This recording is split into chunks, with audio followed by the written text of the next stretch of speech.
Bogotá is the Colombian capital and one of the 6 most important cities in Latin America. With a population of over 8 million, every day the city consolidates itself as a focus of regional and local development. The capital of Colombia is shaping itself as a new diverse urban model, where the local government has taken up the challenge of recognizing and implementing the rights of the city's diverse populations, including people with disabilities. The city has embarked on an initiative for the recognition and inclusion of people with disabilities. Currently, there are 220,000 people with disabilities in Bogotá, 23% with physical disabilities, 22% with cognitive disabilities, and 20% with sight disabilities.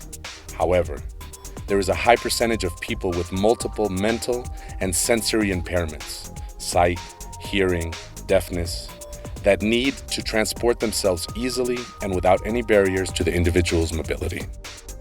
Es un tema de garantizar los derechos de todas las personas que habitan en nuestra ciudad, especialmente un derecho a la movilidad, que este derecho le permite a las personas también combatir situaciones como la segregación social, permitirle a las personas movilizarse en nuestra ciudad, poder acceder al sistema de transporte público, poder movilizarse por nuestra ciudad en función pues, de la discapacidad que pueda tener las personas en nuestra ciudad. Es una forma que les permite superarse, que les permite poder disfrutar la ciudad.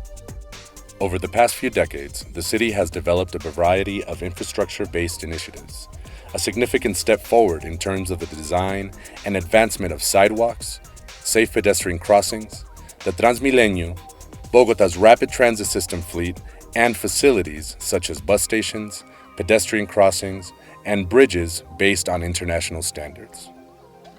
With the implementation of the Integrated Public Transport System, or the CIPT, the local authorities faced a new reality. The right to be mobilized must be entitled to people with disabilities. As a non-discriminatory public access policy, not only with Transmilenio's fleet using the exclusive single-use lanes, but also to guarantee the right to mobilize throughout the city using all the services offered by Bogotá's integrated public transport system. The city's Secretary of Mobility, for the first time, carried out a fully inclusive study for people with disabilities based on their travel patterns and needs in the city. The overall result was that the largest number of trips are made by private cars or cabs, and travel reasons vary. Low-income disabled people do not travel very often. Those limited trips are scheduled usually for medical appointments. Most of the time, they remain at home.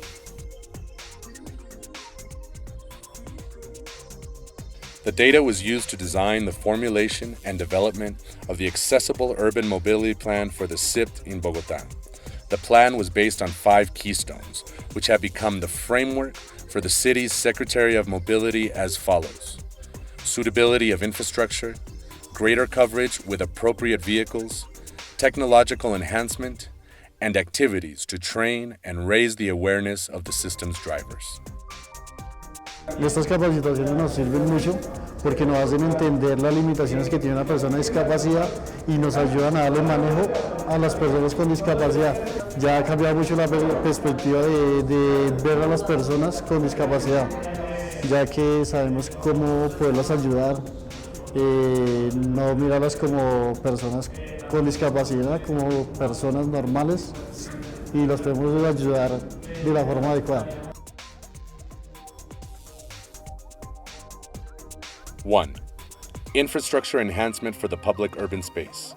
The Urban Development Agency, the agency in charge of the city's infrastructure design and construction, has prioritized the intervention of 42,102 square meters of sidewalks and pedestrian trails in different neighborhoods across the city, where safe conditions for the mobility of disabled people does not exist. The IDU has also prioritized the intervention of 58 kilometers of accessible urban public space with regard to the main city roads. 2. Infrastructure enhancement for bus stops and bus stations. 1,322 bus stops, model M10, have been installed above a concrete slab and with access ramps. 3. Accessible vehicles and routes. 100% of the fleet is now accessible. 2,012 buses have been adapted to provide accessibility with audio-visual announcement systems and 1,238 with sounding devices.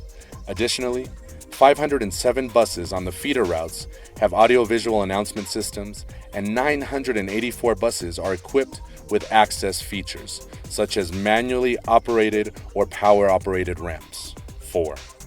Technological enhancement for bus stops and bus stations. The authorities are working on the implementation of a pilot project aimed at developing accessible solutions with devices that allow disabled people to get information related to routes and bus timetables.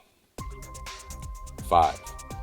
Social and cultural information measures, training and raising awareness for SIP users and employees. Bogotá's Secretary of Mobility is carrying out a training and awareness program for 1,000 of the system's bus drivers at this stage. The program is aimed at improving the provision of public transport to people with disabilities. En ese sentido se ha mejorado porque por lo menos ya hay rampas, los buses tienen más accesibilidad. Inclusive en los que no tienen rampas, pues la gente ya le colabora a uno, no, que está esperando, lo ayudan a subir a uno. Entonces sí, en ese sentido se ha cambiado el transporte porque era muy duro. O muchas veces lo veían a uno en silla de ruedas y se hacían los locos y seguían derecho. Entonces como que sí, la mentalidad, sí les toque bajar y ayudarlo a alzar a uno, le colaboran. In addition, personnel from the city's Secretary of Mobility are providing educational kits to people with disabilities, which include useful items and tips to facilitate their trips throughout the city using the SIP system.